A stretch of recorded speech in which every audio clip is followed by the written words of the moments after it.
دغه درې کسه مخلص مؤمنان دا چې رالو نبي علیه الصلاة والسلام ته کښېناستو. نبي علیه الصلاة والسلام ولې پاتې سواست؟ دی ول بس غلطي ووسو. نبي علیه الصلاة والسلام وویل چې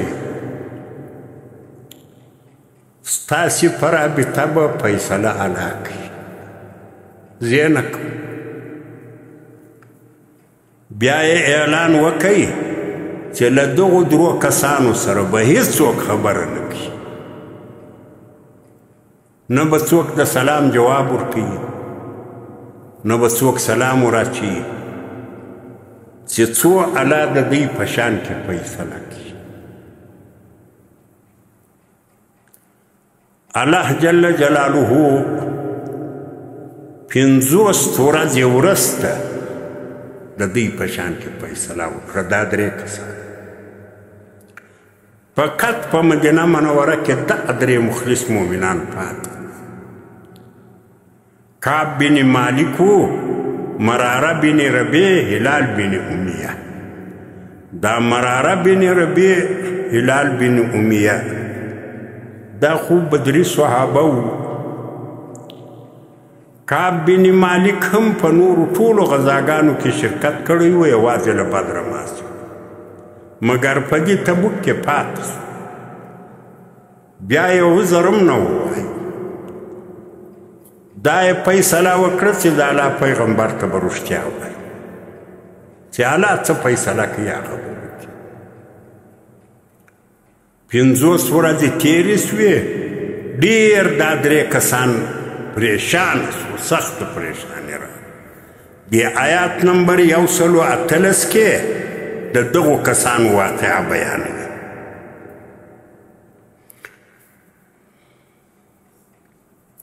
وعلى الثلاثة الذين خلفوا، الله وایي پر هغو درو کسانو چې ورسته کړل شو خبره یې شاته کړه. د الله پیغمبر وروستی فیصله به بیا ورسته کېږي.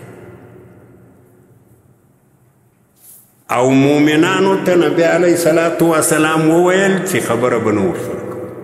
حتی له 40 ورځو وروسته نبی علیه الصلاة والسلام د دوی ښځو ته مال ورولېږه چې ځینې ولاړې شي، زندگی کې شراکت ما ورسره کوئ، کومک ما وکړه. حتی اذا ضاقت علیهم الارض بما رحبت،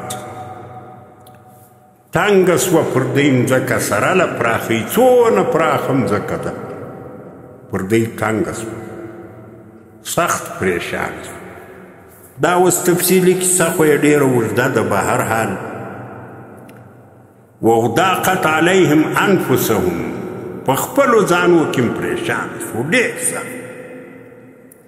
وظنوا ان لا ملجأ من الله الا الیه، دا ګمان یې وکړي چې له الله څخه خلاصي نسته مګر الله ته پناه ورګرځي. الله چې یو څوک په یو شي ونیسي، یو مشکل سره مخامخ شي، دغه مشکل له الله ما سوا هېڅوک نشي لرې کولی. ګورئ صحابه زموږ ستاسې د هدایت و د ایمان دپاره یو معیار د یو ترازو ده. هر سړی به د صحابهو سره ځان تلي، داسې ایمان به جوړوي لکه د صحابهو. هغه یو معیار د یو ترازو ده، په هغه به ته خپل ایمان تلي. که برابر راغی صحیح ده، که غلط راغی بیا نو غلط یې.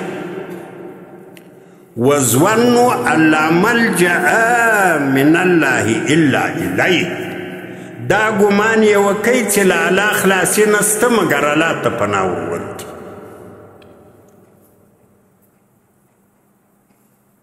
دا یو عظیم درس دی. موږ به هم که چیرې موږ ځان ته واقعي مؤمن وایو چې کومه پریشاني را پېښه سوه پناه به الله ته. دا صحیح ده، اسباب روا دي، اسباب به د اسبابو په شکل کې مستعملو.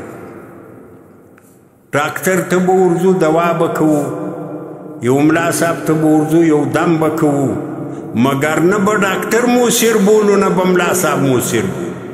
کله کله خو ټیکهدارۍ خلک ټیکهداران داسې کیسې کېږي بعضې ځایو کې پلانی د پلاني مرض دوا ده. یعنی موږ نه د زیارتو مخالف یو، نه د پیرانو مخالف یو، نه د ولیانو مخالف یو، نه د نیکانو لیکن د توهماتو او د افواهاتو مخالف یو. ځکه توهم و افها دا ایمان نه ده، اسلام نه ده، دا هسې خبره.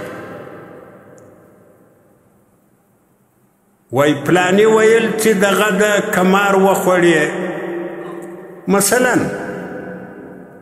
که تر ما نه راورسېدې مړ شوې خوندې په خپله غاړه، که تر ما راورسېدې مړ شوې خوندې بیا زما په غاړه. د دا کیسې ډېرې په دغو علاقو کې شته. داسې ټیکهدار جوړول یو سبب، دا خبر غلطه ده. سبب به د سبب په انداز مستعمله موثر بیا علاق کله دې دغه یې جوړ کړي، نه دم یې نه دوا یې نه شی، وخت پرسې به سړی جوړ شي. کله بیا یو دوا درته سبب کړي، کله یو دم درته سبب کړي، کله یو بل شی درته سبب کړي، خو اصلا راتلونکی د مشکلاتو او لرې کوونکی د مشکلاتو الله ده. د دغه آیات کریمه معنا دا ده. ګوره دا خو قرآن ده. قرآن نه زموږ پلار جوړ کړی، د نه موږ جوړ کړی، د نه ستی پلار جوړ کړی، د نه تی جوړ کړی. د الله کتاب ده، له الله نازل ده، پر نبی علیه السلام نازل ده. چې څه وایي هغه صحیح دي. وظنوا ان لا ملجأ من الله الا الیه. دا عقیده یې جوړه کړه چې له الله ما سوا بل څوک نجات نشي راکولی. که نیشام والا وختونه ورته راولېږل چې موږ ته راسئ، موږ به پناه درکړو، تی خپل مصر ترټلي یاست، موږ به دی در سره وکړو، دی به در سره وکړو. کعب بن مالک ته خط په لاس ورغی، هغه ویل یا الله دا د بل امتحان ده، د کافرانو امید راته پیدا شو. بازار کې را روان و، خط یې راوړ په یو تناره کې، د نانوایي په تناره کې یې وسه او بس دغه عقیده یې وکړه چې له الله ما سوا بل څوک نجات نشي راکولی. 50مه ورځ الله د آیات نازل کوي، آیات نمبر 118. الله وایي وعلى الثلاثة الذین خلفوا، پر هغو درو کسانو توبه قبوله کړل سوه چې وروسته کړل سوي. ځکه دی په دغه عقیده نبي علیه السلام ته هم رښتیا وویل او عقیده یم دا و چې له الله ما سوا بل څوک نجات نشي راکولی. او دا عقیده به تر قیامته پورې د مؤمن وي چې له الله ما سوا بل شی موثر وبالو، هغه ایمان نه ده. اوس خو ټولې خبرې پر یوه ځای کېدل، ایم نسایي